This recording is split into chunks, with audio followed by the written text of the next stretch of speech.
Hey everyone, this is our Chicken Sounds wireless car horn. It comes with one remote control. You can buy additional remotes if you want, but it does come with one remote control. We've got it facing down because it's a pretty loud car horn, guys.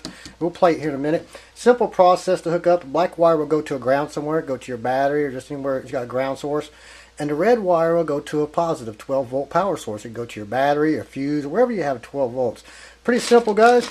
Just hit the button and it'll play. This is our Chicken Sounds wireless car horn.